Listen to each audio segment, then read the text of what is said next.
दुनिया में जब भी कोई एक वायरस हो या फिर कोई युद्ध हो, ये जब होने लगते हैं तब एक साधारण मनुष्य के मन में एक डर सा बैठ जाता है और वो समझने लगते हैं कि शायद यही दौर है जिसके बाद दुनिया का अंत का शुरू होना प्रारंभ हो गया होगा।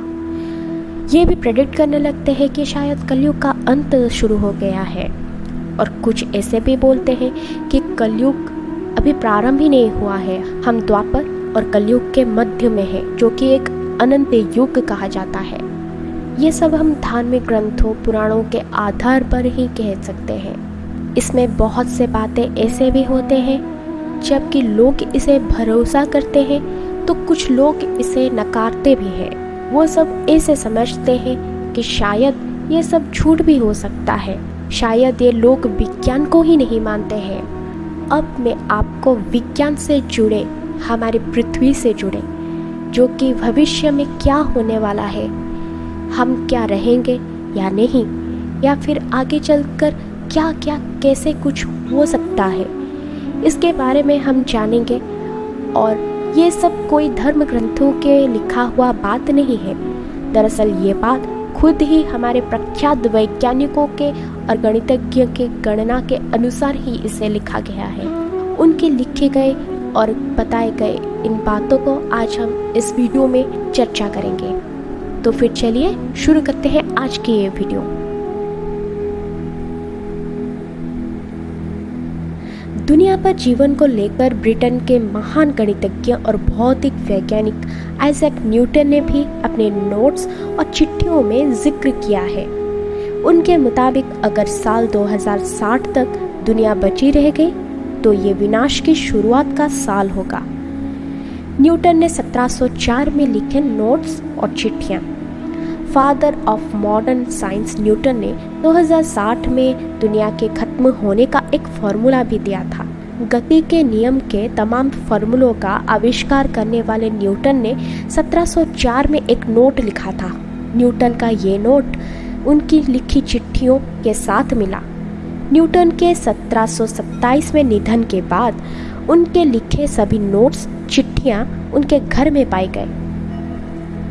सारा ट्राई की किताब the Newton papers the strange and true odyssey of Isaac Newton's manuscripts के मुताबिक उन्होंने अपने जीवन में करीब 10,000 नोट्स और लेटर्स लिखे। सारा ने एक इंटरव्यू के दौरान बताया कि जब इन नोट्स और लेटर्स को 1800 के आखिर में कैम्ब्रिज लाया गया तो ये काफी अस्त व्यस्त थे।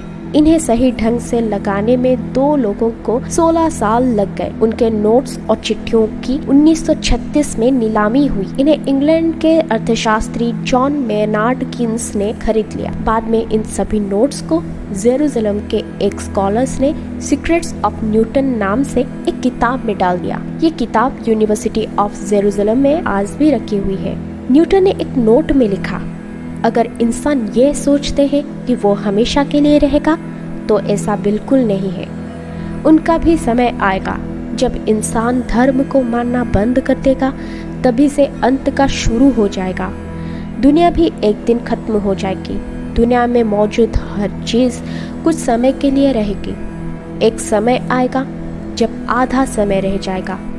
न्यूटन ने अपने एक नोट में लिखा है कि उन्होंने आधे समय की बात एक किताब में पढ़ी थी जिसमें समय और आधा समय का जिक्र किया गया था।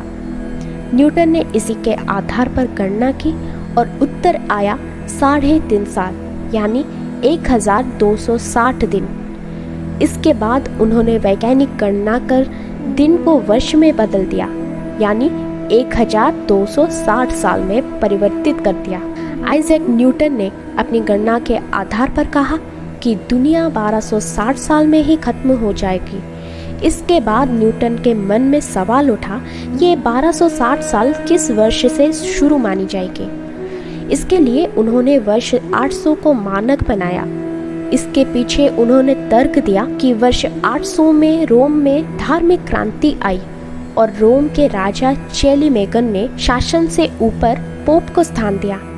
न्यूटन की गणना के आधार पर 800 में 1260 को जोड़ने पर साल 2060 आया और उन्होंने दुनिया के अंत का साल 2060 बताया। न्यूटन ने 1704 में ही लिख दिया कि अगर 2060 तक दुनिया का अंत नहीं हुआ तो ये वो साल होगा जब तबाही शुरू होगी। प्रसिद्ध वैज्ञानिक स्टीफन विलियम हॉकिंग ने भी दुनिया के अंत को लेकर दावा किया था कि मानव जाति ज्यादा से ज्यादा 600 साल तक जीवित रह सकती है। उनका कहना था कि 600 साल के भीतर पृथ्वी आग के गोले में तब्दील हो जाएगी। साथ ही कहा था कि मनुष्य को 100 साल के भीतर किसी दूसरे ग्रह पर जीवन की खोज कर बस्तियां बसानी होगी। उन्होंने तर्क दिया कि बहुत ज़्यादा आबादी के कारण धरती पर ऊर्जा की खपत बहुत ज़्यादा हो जाएगी। इससे धरती का तापमान असीमित रूप से बढ़ेगा और धरती गर्म होकर लाल हो जाएगी। उन्होंने भविष्यवाणी की थी कि आने वाले समय में पृथ्वी का तापमान शुक्र ग्रह के बराबर हो जाएगा। इसके बाद धरती पर एसिड रेन हो सकती है। प्रोफेसर हॉकिंग ने धरती पर मनुष्य की जगह रोबोट के कब्जे के खतरे की आशंका भी जताई थी। उनके अनुसार आने वाले सालों में रोबोट खुद एक स्वचालित सभ्यता बनकर मनुष्य पर कब्जा कर सकते हैं। एक अंतर्राष्ट्रीय वेबसाइट को दिए साक्षात्कार में स्टीफन ने कहा कि हमें आर्टिफिशियल इंटेलिजेंस के विकास की तरफ बढ़ते हुए इससे जुड़े खतरों के बारे में भी ध्यान देना चाहिए। उन्होंने एक समारोह में भविष्यवाणी की थी कि हमारा अंत मानवीय आक्रामकता और दुनिया पर राज करने की जिद के कारण ही होगा। इसके लिए परमाणु हथियारों का इस्तेमाल किया जाएगा, जिससे सामूहिक विनाश भी होगा। तो फिर आज के वीडियो आपको कैसा लगा हो, हमें कमेंट्स करके ज़रूर बताइएगा। और आगे इसी तरह के वीडियोस देखने के लिए हमारे चैनल को प्लीज़ सब्सक्राइब कर दें। तो फिर मिलते हैं अगले एक वीडियो में। जय श्री कृष्णा।